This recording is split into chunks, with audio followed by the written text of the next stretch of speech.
no quiero tener el departamento desocupado y rento. Entonces, está rentado, pero está sujeto a esa condición. Entonces, vean la diferencia en la suspensiva que en la resolutoria. En la resolutoria, cuando se pacta esa, el arrendador, el inquilino, ya está viviendo ahí, ya me está pagando una renta, ya está corriendo está usando y disfrutando la localidad arrendada. ¿Qué es lo que va a suceder? Que cuando se case la hija, yo le tengo que avisar. ¿Sabes qué? Se casa el mes que viene. Entonces, en ese mes, tienes un mes para desocupar la localidad arrendada y entregármela porque estaba sujeto ¿a qué? A esa condición.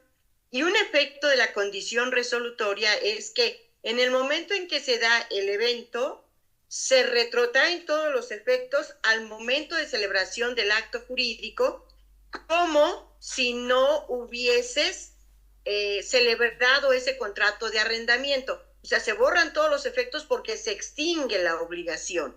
Entonces, ese es el efecto retroactivo de la condición resolutoria. Ahora, esa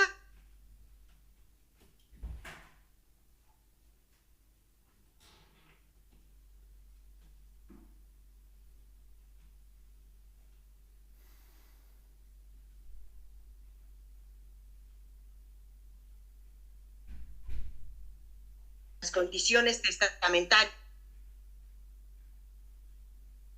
y al testador, si bien es cierto, como dijimos, tiene la libre testamentifacción, es decir, decidir de manera libre a quién instituye como herederos o legatarios y ponerle las condiciones que quieran, la ley también le dice ciertas condiciones no puedes poner.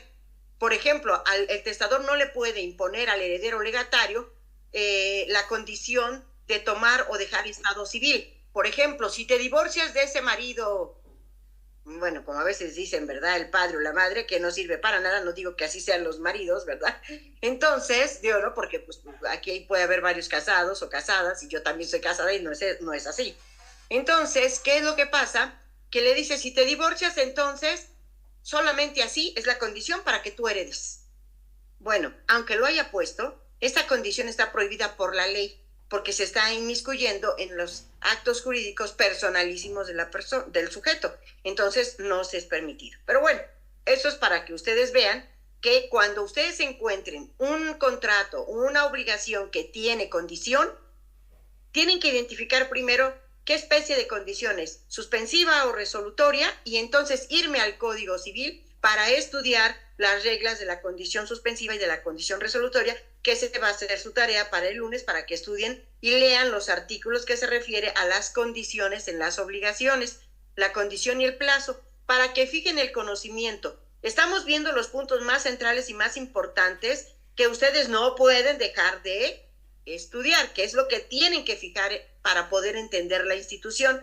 Bueno, ahora bien, decíamos en cuanto a la condición, habíamos señalado que tenemos otras especies de condición.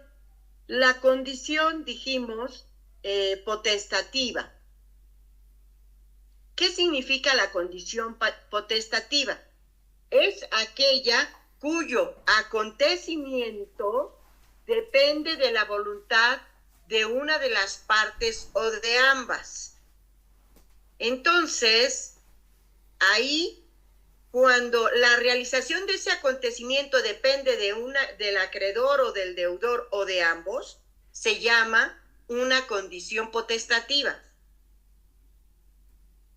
Por ejemplo, dijimos que puede ser potestativa en relación a las partes. La primera condición que dijimos en el ejemplo, si te recibes de abogado, te dono o cuando te recibas de abogado, te dono el despacho jurídico. ¿De quién depende titularse de abogado? Pues del sujeto, ¿verdad? Aquí tenemos una obligación, pues del acreedor, que va a tener la titularidad de exigir, entrégame el departamento, porque ¿qué crees que ya me titulé? Entonces, esa condición es suspensiva, pero además es potestativa, porque el cumplimiento de ese acontecimiento futuro de realización incierta depende de la voluntad de una de las partes. ¿Ya me entendieron? No depende, por ejemplo, podemos señalar que alguien me dice, mira, si no llueve hoy, vamos al cine. Te invito al cine, pero si no llueve hoy, porque estoy viendo que estás enferma de las vías respiratorias, si no llueve hoy, vamos al cine. Entonces, la condición es que no llueva. No sé si me explico. Entonces, es un acontecimiento futuro, es incierto porque no sabemos si va a llover o no, nada es predecible en ese sentido. Entonces, también ahí vemos que eso depende del azar.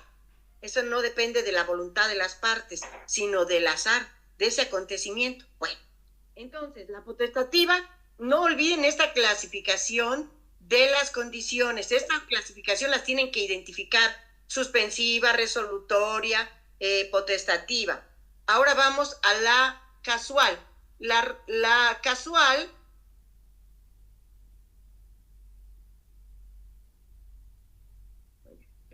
estoy admitiendo aquí a un compañero que me puso su número de cuenta y me cuesta trabajo buscarlo por número de cuenta. Bueno, entonces, la casual, ¿qué significa la condición casual? Aquella que está fundada en un hecho fortuito, o sea, en esa situación de que puede o no suceder, que puede o no darse, que no depende de la voluntad de las partes. Esa es la condición casual, o sea, la que está sujeta a circunstancias o hechos, o hechos fortuitos, ajenos a la voluntad de las partes, no depende de ella. Profesor, ahora, ¿en esta casual sería como la que mencionó de la lluvia o ahí no entra? Exactamente, esa es casual, la de la lluvia es casual, exactamente. Ahora tenemos una condición positiva. ¿Cuál es la condición positiva? Aquella en donde se pacta un acontecimiento que necesariamente debe de realizarse, ¿verdad? Entonces, esta condición positiva, el acontecimiento debe de darse. ¿Y qué dijimos? En el ejemplo primero que señalábamos, si te recibes de abogado, te dono el despacho. Entonces, es una condición suspensiva y además también es una condición de qué tipo dijimos, potestativa. Fíjense cómo vamos identificando, pero además es positiva porque tienes que realizar una conducta. ¿Me explico? Tienes que hacerlo. Bueno, en una condición negativa, pues es lo contrario, en donde ese acontecimiento futuro de realización incierta no debe realizarse. Esa es la condición negativa. Como cuando le dicen que dejaron herencia. Si no llueve. Sí. Cuando así es. Así es. O bien, si no llueve, vamos al cine. Ese acontecimiento no debe de darse para que yo vaya al cine. Si se da el evento, pues no puedo ir. Entonces, si no llueve, me voy a pasar aquí toda la tarde hoy. Si no llueve, le marco a mi amiga que me invitó, o le marco a la hija que me invitó y le digo, ¿sabes qué? No ha llovido, no va a llover, vámonos al cine. Porque tú me invitaste y me dijiste que con esa condición podía salir para que no me lastimara, ¿verdad? Muy bien. Entonces, ahora tenemos una condición imposible. ¿Cuál será la condición imposible? Bueno, es aquella en que el hecho no se puede dar porque es contrario a las leyes de la naturaleza o a la norma jurídica. O sea, transgrede el orden jurídico. Por ejemplo, imagínense ustedes que la persona dice que, bueno, vamos a irnos dentro del marco de lo ilícito. Te dono la casa si vas y matas a tal persona o si le das una golpiza a tal persona. ¿Eso es contrario a la ley o no? Eso es una condición imposible, o sea, no se debe de realizar. Aunque desgraciadamente en el sistema jurídico que estamos viviendo de inseguridad, la gente mata a otra, la golpea hasta por 10 pesos, vamos a decirlo así. ya no hay esos principios y esos valores en donde uno dice, no, eso no se debe de hacer. Eso es algo que debemos de tomar muy en cuenta. Entonces, ustedes que van a ser próximos. Profesora, se le apagó su micrófono. Traté de, según yo, de dar, aquí están todavía otros chicos en sala. Es que me distraigo.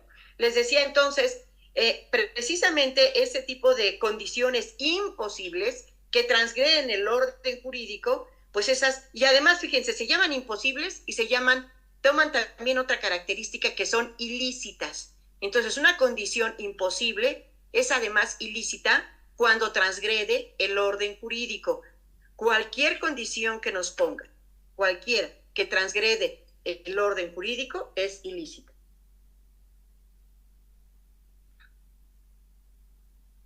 Y fíjense, muchas de estas condiciones a veces se dan en materia de obligación alimentaria, por ejemplo, cuando vamos a decir, el varón va a dar la pensión alimenticia y empieza a poner condiciones ilícitas, ¿eh? Y todavía más, la mujer lo acepta pues para que le dé los alimentos, pero cuando pasa revisión el contrato, de ese convenio, ¿qué dice el juez? Esa condición no puede ser.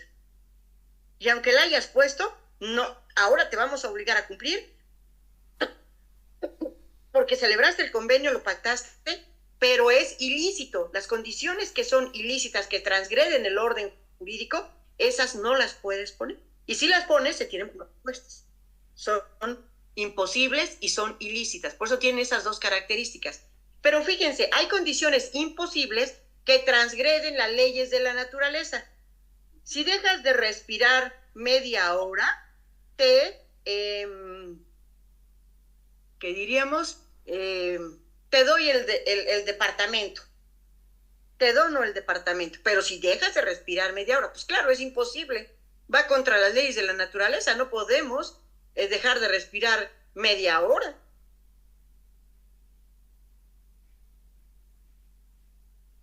Aunque fíjense, estaba yo oyendo por ahí, bueno, viendo un documental, que ciertas personas que nadan y se sumergen, van adaptando su organismo para contener la respiración. Fíjense, pues digo, ahora también habría que ver a quién se lo estoy colocando, ¿no? Esa condición, para determinarla como posible o imposible, porque va en contra de las leyes de la naturaleza. Bueno, la condición ilícita, ya dijimos, es la que contraviene la norma jurídica. Ahora, nuestro temario nos dice, estas de las condiciones. Entonces yo les ruego estudien, lean por lo menos, miren, la forma de fijar el conocimiento es que hoy vemos unas cosas y lo que vimos lo repasen en el código. El código es realmente el que nos norma en toda la actividad del Código Civil. Entonces, estudien, revisen nada más una lectura de lo que dice respecto de las condiciones, porque cada una de ellas tiene reglas específicas. Pero esta es la esencia, lo que tenemos que saber. Bueno, ahora, nuestro temario nos dice en el 2.2, obligaciones sujetas a plazo. ¿Qué es el plazo? El plazo es el acontecimiento futuro de realización cierta, del cual depende el surgimiento, o más bien la exigibilidad de la obligación o la extinción de la obligación. Ese es el plazo. Entonces, fíjense, normalmente también en la práctica se confunde el plazo con el término. Y pues bueno, el plazo, primero vamos a ver, tiene dos elementos, igual que la condición, un acontecimiento futuro, pero a diferencia de la condición, es un acontecimiento certero, o sea que sí se va a dar. Por eso hay un dicho que ustedes ya se lo saben, no hay plazo que no se cumpla. Porque ese es cierto, ese no es incierto, ese no está al acaso, ese no está incierto. No, el plazo necesariamente va a llegar. Así sea muy largo, va a llegar. No te desesperes, va a llegar. Entonces, El plazo también, perdón, el plazo también se clasifica en suspensivo, vamos a enunciarlos todos, para poder referirnos a ellos: suspensivo, resolutorio, determinado. El indeterminado, que también marca la doctrina, no es muy común, ¿saben? Pero bueno, vamos a verlo.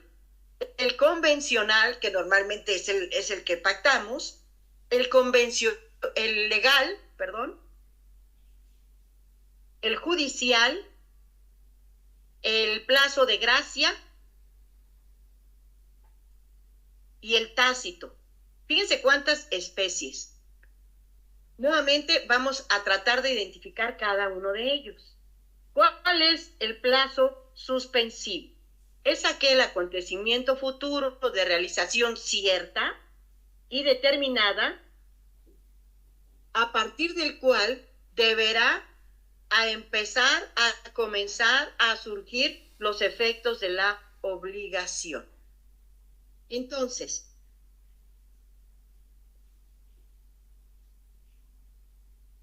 si digo con su compañera Telma, le vendo la casa ubicada aquí en Teotihuacán número 1, en la colonia Hipódromo Condesa, vale 10 millones de pesos.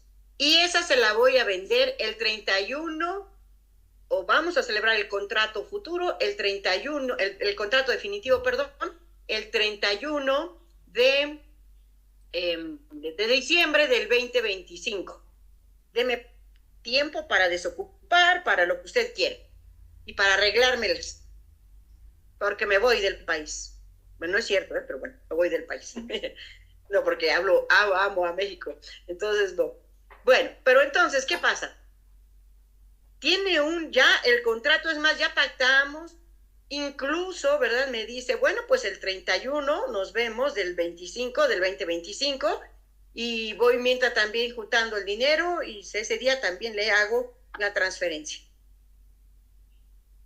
Y de esa manera ya queda, porque, bueno, ustedes ya saben que hoy las compraventas de bienes inmuebles, pues todas son por transferencia electrónica, es el pago del precio. Ya no podemos llevar el dinero cargando y aquí está el dinero, ¿no? Pues ahora ni un automóvil lo podemos comprar así, por la ley de lavado de dinero, que ustedes ya conocen,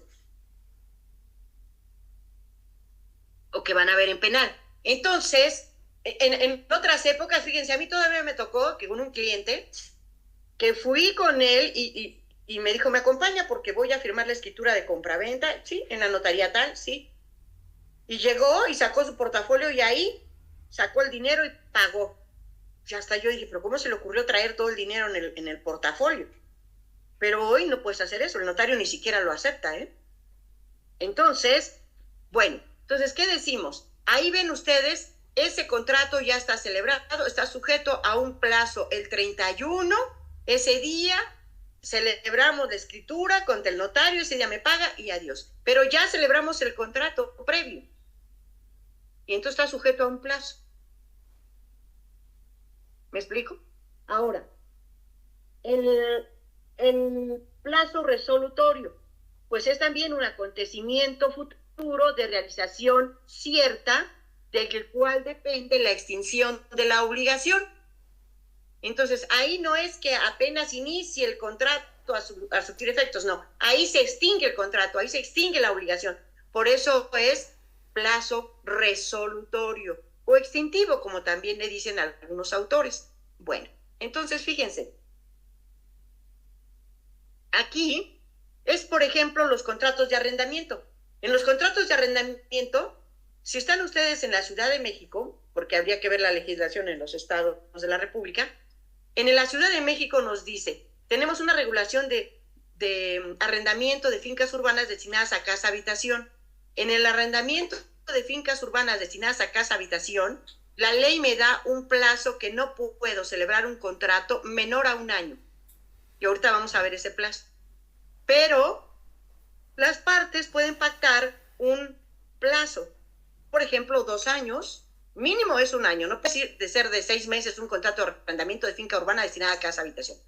Pero pactamos 2 años. A los 2 años ese plazo es extintivo. A los 2 años, ¿qué debe de suceder? El inquilino me debe de entregar la localidad arrendada, totalmente desocupada, en buen estado, porque se extinguió el contrato, porque tenía un plazo extintivo. ¿No? Ahora, ya sé lo que me van a decir ustedes, que eso no sucede en la realidad. Así es. El inquilino no se sale y a veces ni me paga la renta, y entonces tengo que promover el juicio, para eso estamos nosotros, promover el juicio de desocupación y entrega de la localidad arrendada. Eso es lo que pasa, ¿eh? Pero bueno. Pero el plazo es resolutor. Es como este plazo que tenemos del curso. ¿Qué tipo de plazo es? Es extintivo, termina en la fecha señalada. Y salvo que tengan algunas dudas, ya lo veremos en la última sesión, pues con mucho gusto podemos ampliarlo, aunque estemos de vacaciones, 1 día, 2 días, para las dudas que tengan o lo que sea, o plantearemos otra forma de cómo salvar las dudas si tienen dudas de lo que van estudiando, para que pues saquen bien su examen. Bueno, ahora decíamos, es un plazo determinado. Bueno, es aquel inicial o final que tiene una fecha señalada. A ver, fíjense, se llama determinado cuando le dije a su compañera, el día 31 vamos a celebrar el contrato, tiene una fecha señalada, pero hay casos en los cuales no tiene una fecha señalada, sino dice, te presto esta cantidad de dinero y me pagas en 3 meses. ¿Tiene día ahí señalado? No. Está en un plazo cierto, 3 meses. Tenemos que contar cuándo realmente se da por extinguido ese plazo que te di y me tienes que pagar. Tengo que contar los 3 meses. Y eso es también importante para que ustedes lean, que no lo vamos a ver porque no nos da tiempo, que en el Código Civil también van a leer el fin de semana lo que implica el plazo, no solamente la condición, sino el plazo. Y van a ver que nos dice, los años, porque las partes a veces pactan, te rento por 5 años, y cuando termina el contrato, tengo que hacer el conteo. ¿Cómo corre un año? Y entonces la ley me dice, los años se cuentan de 365 días, los días se cuentan de 24 horas, los meses se cuentan de tanto, y así me va diciendo. Entonces, esas reglas, estudienlas, revisen. Repito, estamos viendo lo esencial para ir avanzando. Entonces, cuando hablamos de un plazo determinado es porque tiene fecha, día cierto, día determinado, una fecha cierta, que no tenemos duda. Y se vuelve entonces indeterminado cuando, como les estoy diciendo, digo, por días te presto y me pagas el dinero en 15 días, tengo que contar los 15 días porque no sé cuándo es exactamente. En 20 días o te rento el departamento y son por 5 años, pues tengo que ver cuándo, exactamente el día en que se extingue ese plazo. Ahora, también el otro plazo se llama el convencional. Normalmente los plazos son convencionales, es la verdad. Es decir, perdón que esté tomando algo caliente, pero para mantener la garganta y no esté tosiendo. El convencional significa,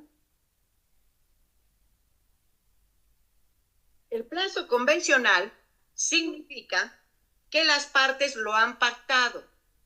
Entonces, o sea que no es impuesto por uno y por otro, no, es porque se ponen de acuerdo. Como su compañera Telma, que dijimos, el 31 está de acuerdo, el día 31, ese día usted me paga y yo le entrego la casa y vamos al notario y celebramos la escritura. Ya hago yo todas las circunstancias correspondientes y ese día ya estamos con el notario.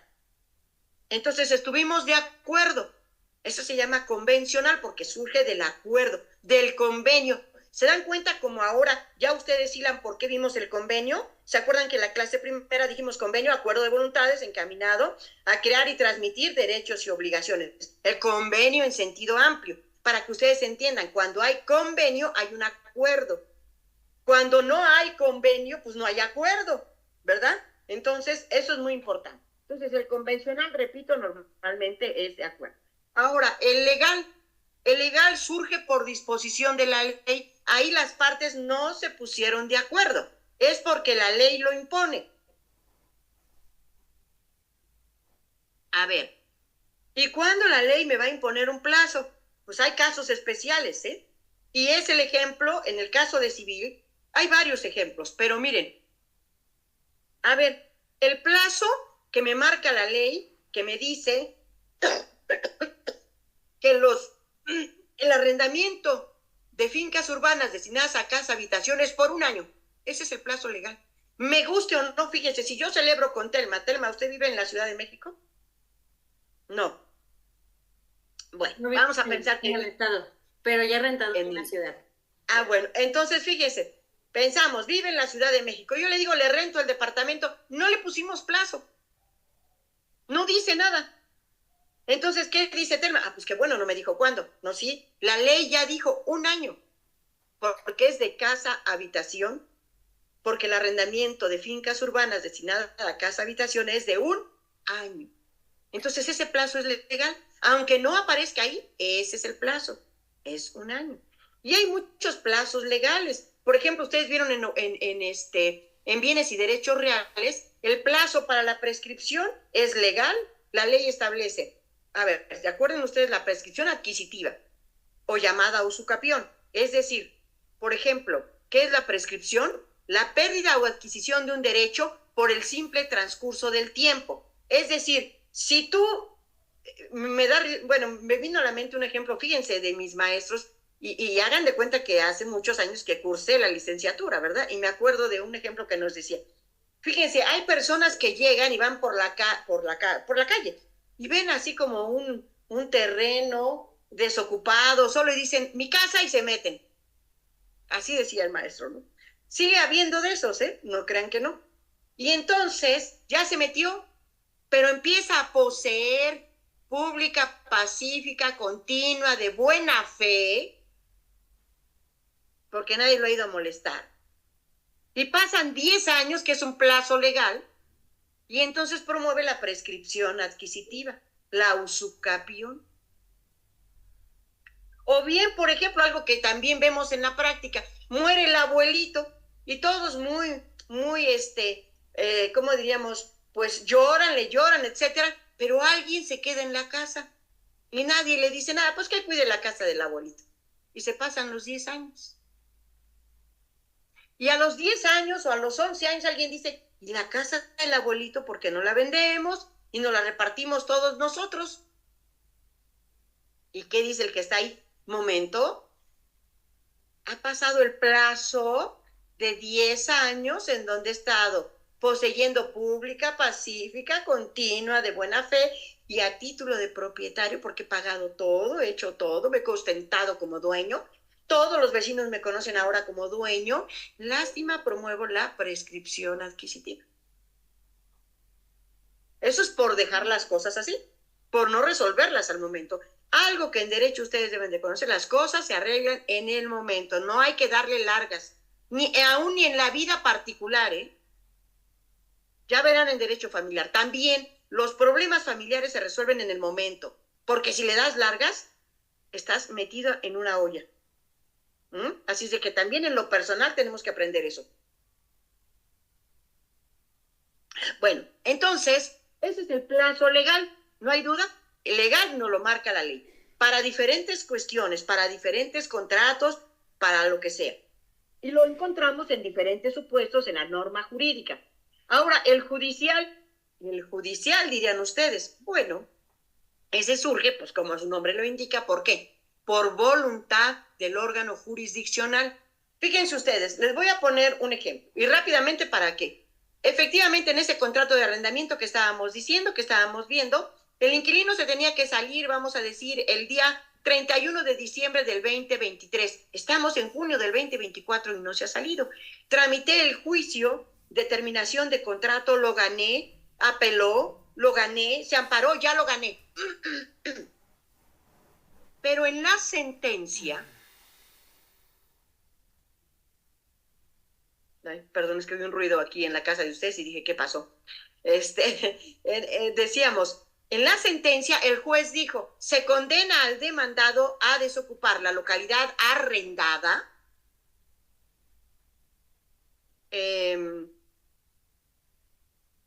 más pagar las rentas que debe, etcétera, y debe de entregarla totalmente desocupada y en buen estado al arrendador, o sea, al actor en este juicio. Y se le concede un plazo de 5 días, o de 10 días, o de 15 días. Fíjense, normalmente le fijan de 30 días para que desocupe. A ver, uno dice, todavía, señor juez, le concedes 30 días y ya me tardé a veces, yo les digo rápido este procedimiento, pero a veces un procedimiento de desocupación de la localidad arrendada me lleva 1 año o 2 años. Desgraciadamente, ¿eh? Yo lo estoy diciendo rápido, 6 meses, 8 meses. Pero bueno, vamos a pensar los 8 meses. Entonces ya tuvo 8 meses y todavía le das un mes más. ¿Por qué? Porque eso ya es un plazo judicial. El juez le da 30 días para que desocupe después de que haya causado ejecutoria la sentencia. ¿Y cuándo causa ejecutoria la sentencia? Cuando ya no admite ningún recurso. Entonces, a partir de que, una vez de que perdió el amparo, regresa el expediente al juzgado inicial de primera instancia, entonces le tengo que notificar, tiene usted 30 días para desocupar. Ese plazo se lo dio el juez. No surgió de mi voluntad, no surgió de la ley, se lo dio el juez. Ese es un plazo judicial. Ahora, el plazo de gracia. Fíjense, ese también que a veces se deja en el olvido. El plazo de gracia es concedido al deudor dentro del juicio para que cumpla con lo pactado. Normalmente este plazo de gracia se da cuando el demandado en un juicio se allanó a la demanda. A ver, fíjense, ustedes van a llevar procesal. En el ejemplo que estamos viendo, el inquilino no se quiere salir, yo lo demando. Voy ante el juez civil y lo demando. Demando la terminación del contrato, me entregue la localidad arrendada, me pague las rentas. Voy y lo demando. Hasta ahí vamos bien. El juez admite la demanda y ordena, notifica, emplaza y corre traslado la demanda al demandado. Voy con el actuario del juzgado, le notifico, le corro traslado y lo emplazo a juicio. Fíjense, lo notifico es decirle, está usted ya demandado. Eso es notificarlo. Lo emplazo significa que está usted emplazado a seguir el procedimiento ante tal juez. Le corro traslado de la demanda significa, aquí está su copia simple, debidamente sellada del juzgado, para que pues conteste usted la demanda y se ajuste a lo que tenga que hacer. Vea a un abogado y conteste su demanda. Eso es emplazar. Bueno, el demandado, una vez que ha sido notificado, emplazado y se le ha corrido traslado la demanda, puede tener varias conductas. Una, contestar su demanda, ver a un abogado y contestar su demanda. 2, no contestar la demanda y va a ser declarado en rebeldía. 3, allanarse a la demanda. Eso es lo que les estoy diciendo. Es decir, ¿qué fue lo que dijo? Pues, es cierto, señor juez, sí me rentó. Es cierto que terminó en diciembre el contrato de arrendamiento. Es cierto que le debo tanto. Es cierto, todo lo que dice es cierto. Me allano a la demanda. Entonces, el juez, cuando ve que se allana la demanda, por esa buena voluntad, le dice, entonces, le concedo un plazo de gracia para que cumpla con las prestaciones que le están reclamando. O sea, para que se ocupe la localidad arrendada, para que pague las mensualidades que debe y le doy a usted 5 meses, por ejemplo. Ese es un plazo de gracia. Muy bueno el plazo, ¿o no? Ese plazo de gracia es a criterio judicial, ¿eh? Y hay jueces que son muy benévolos y dicen, bueno, pues si ya se evitó el juicio, pues ya denle un plazo, ¿no? Ya no va a gastar en un procedimiento, también se va a ahorrar, porque yo una vez ya que se allanó, viene sentencia y le doy el plazo de gracia. Entonces, ese es el plazo de gracia. Bueno, el expreso, bueno, pues es también esa es la doctrina, nos marca el plazo expreso, pues es el que ha sido designado por las partes y queda de manera clara que, sin lugar a dudas, que es el plazo. Bueno, podríamos seguir hablando más del plazo, pero creo que con eso ya ustedes lo entienden. Repito, lean este tema. Y ahora vamos al modo o carga. ¿Qué es el modo o carga? Que no existe en todos los actos jurídicos.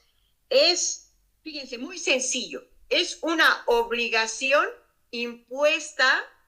Ojo con este concepto del modo carga, porque a veces no lo ubican, como que lo dejan, que no es importante, pero sí lo es. Entonces, es una obligación impuesta a la persona que recibe una liberalidad. Y ustedes me preguntan, bueno, ¿y qué es eso de una liberalidad? Porque por ahí empezamos. Recuerden ustedes, una regla de oro cuando estudiamos derecho es que todo lo que no entendamos lo preguntamos. Pregunten. Y todo lo que no entendamos, para los que están trabajando en el sistema de universidad a distancia, ¿qué tengo que hacer? Entonces, preguntarlo al asesor. Por eso está el chat. Hacer mis anotaciones, ¿qué no entendí? Y si tampoco a veces se da el caso, entonces, señores, me pongo a revisar y a estudiar, investigo. Eso es lo que tengo que hacer. Entonces,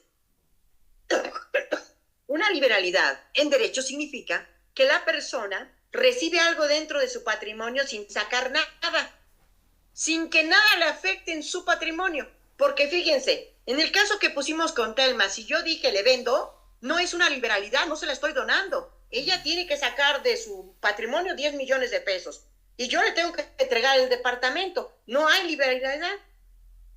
¿Cuándo hay una liberalidad? Cuando, por ejemplo, si yo le dijera a Telma, le dono la casa, entonces ella está recibiendo una liberalidad porque no va a sacar nada de su patrimonio, pero, ¿verdad? Va a recibir algo en su patrimonio. Y entonces, a la persona que recibe una liberalidad, ¿qué tal si le digo, le dono la casa? Pero con la carga de que permita a usted que en la parte de atrás, en el cuarto de servicio, por ejemplo, le dé el derecho de habitación a la señora que toda la vida me ha ayudado aquí en la casa, porque no la quiero dejar desamparada. Esa es una carga. ¿Por qué? Porque Telma no la puede sacar. Y ella va a disfrutar de la casa, menos de esa parte, porque tiene un derecho de habitación. Ya estudiaron bienes y derechos reales, ¿saben lo que es el derecho de habitación? El derecho de habitación te otorga el derecho de usar, vivir ahí para él y su familia, para la persona al que se le otorgó el derecho de habitación. Entonces, y es normalmente vitalicio. Entonces, mientras ella viva, pues esa es la carga. Y fíjense, esa es una obligación que se le está imponiendo. No es que ella esté de acuerdo. Si ella quiere la casa y la quiere recibir, es con esa carga. Y pues claro que le conviene a uno. ¿Por qué no? Pues si me la va a donar y voy a tener esa carga, pues no importa. ¿O no? ¿Se dan cuenta? Entonces esa es la carga. Una obligación impuesta cuando a la persona que recibe una liberalidad.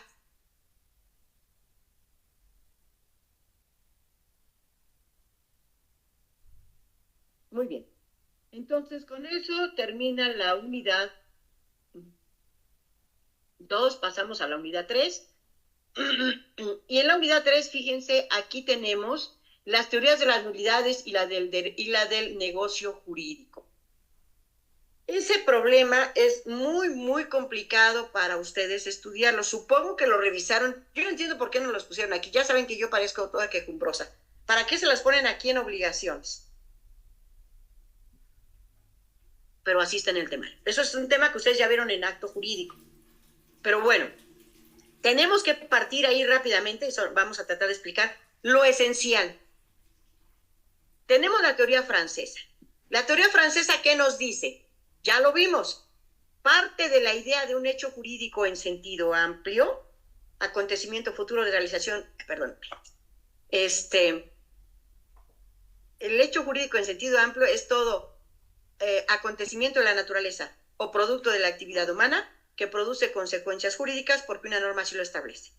El hecho jurídico en sentido amplio se divide en hecho jurídico en sentido estricto y acto jurídico. Esa es la teoría francesa. La teoría alemana parte de hecho jurídico, pero el hecho jurídico se divide en sentido, y no habla del sentido amplio, se divide en hecho jurídico, acto jurídico y negocio jurídico. Esa es la teoría alemana. Nosotros no seguimos la teoría alemana. ¿Cuál teoría seguimos? La teoría francesa. Entonces,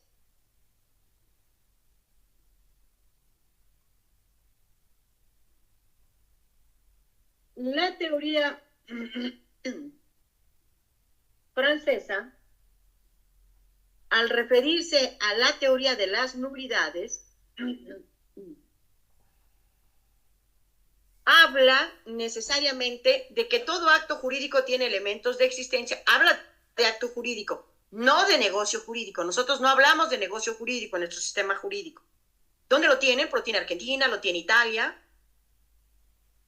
Alemania también habla del negocio jurídico, obviamente, pero nosotros no. Entonces, el acto jurídico, según la teoría francesa, que nos dice, tenemos elementos de existencia del acto, que son voluntad, objeto y solemnidad. Los elementos de validez que ya vimos la clase pasada son capacidad de las partes, ausencia de vicios del consentimiento, objeto, motivo, fin lícito y formalidad. Ahora, en la teoría francesa, de las nulidades, siguiendo la teoría francesa, si al acto jurídico le falta un elemento de existencia, consecuencia, inexistente el acto. Si le falta un elemento de existencia, la consecuencia es inexistencia. Y hay una tesis de la Corte que nos habla de la Suprema Corte de Justicia, que eso significa la nada jurídica en los actos jurídicos civiles, no así en los actos jurídicos familiares, porque eso es otra cosa. Si al acto jurídico le falta un elemento de validez, la consecuencia es la nulidad. Y esa nulidad puede ser absoluta o relativa. Y la nulidad absoluta es imprescriptible, la puede ejercer cualquier interesado y además es inconvalidable. Esa es la nulidad absoluta, es imprescriptible. La puede hacer valer cualquier interesado y es inconvalidable. Nulidad absoluta.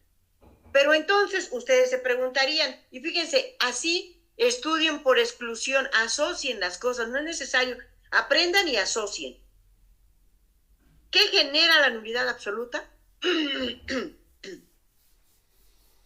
Cuando el objeto, motivo o fin es ilícito.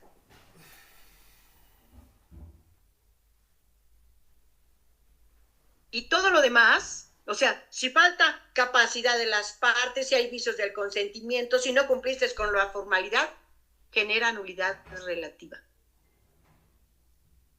Así por exclusión, si yo sé que lo único que genera nulidad absoluta es la ilicitud, todo lo demás es nulidad relativa.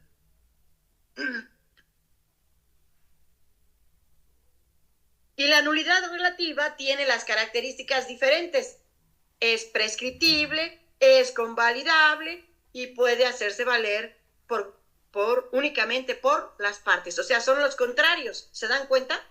Es prescriptible. La nulidad absoluta es imprescriptible.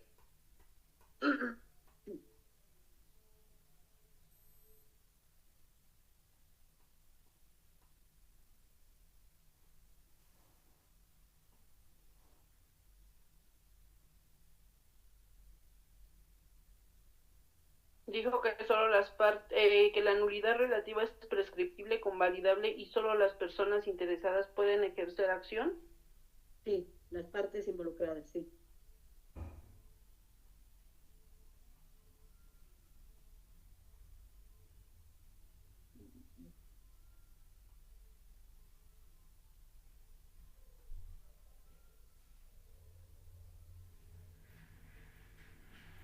Saben que estoy haciendo también, checando el examen para no dejar de lado los temas que resultan.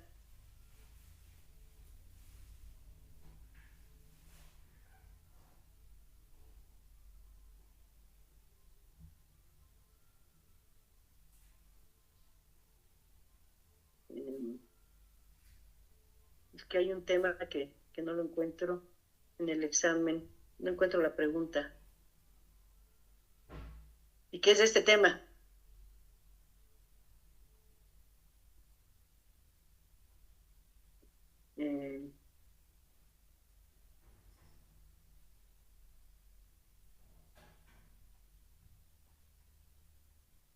El principal exponente, ¿cuáles son los principales exponentes de la teoría francesa de las nulidades?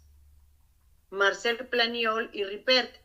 Fíjense, también, desafortunadamente, en otras épocas, por ejemplo, cuando yo estudié, no podías dejar de estudiar el derecho francés, comparar el derecho francés y el derecho italiano. Hoy casi les queda olvidado. No lo saben. Entonces, la teoría clásica de las nulidades surge en Francia y sus principales exponentes, Marcel Planiol y Ripert. ¿Queda claro? Ahí por duda nada más son los principales exponentes de la teoría francesa. Ahora déjenme ver. ¿Qué es esta? Y claro, ya después fue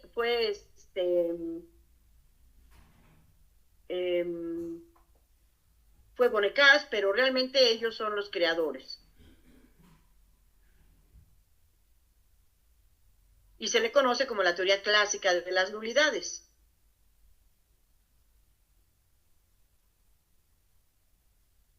Después, pues, fue muy criticada por Japiot y Piedelev, pero a nosotros nos interesa quiénes son los autores.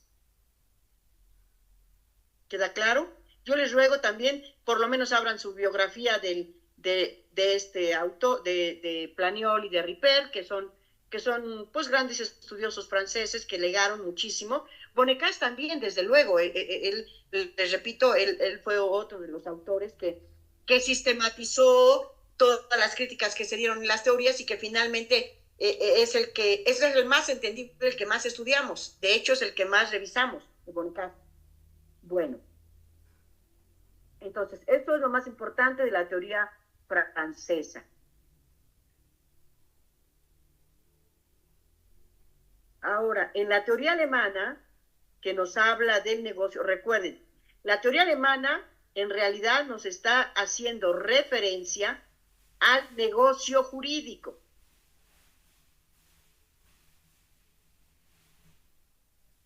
Ahí no hace la distinción, esa es la diferencia entre una y otra, no hace la distinción entre hecho jurídico en sentido amplio, hecho jurídico en sentido estricto y acto jurídico. Sí parte de la idea de hecho jurídico, porque no puede dejar de lado que hay acontecimientos de la naturaleza y que hay conductas humanas que producen consecuencias jurídicas, pero hace otra clasificación al referirse al hecho jurídico en sentido estricto, al acto jurídico y al negocio jurídico.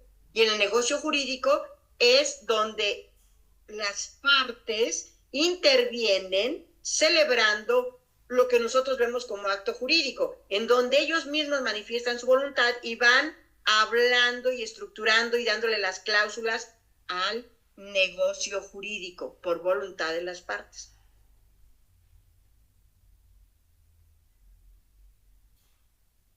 Bueno, yo creo que en la plataforma, para terminar esta unidad, en la plataforma está señalada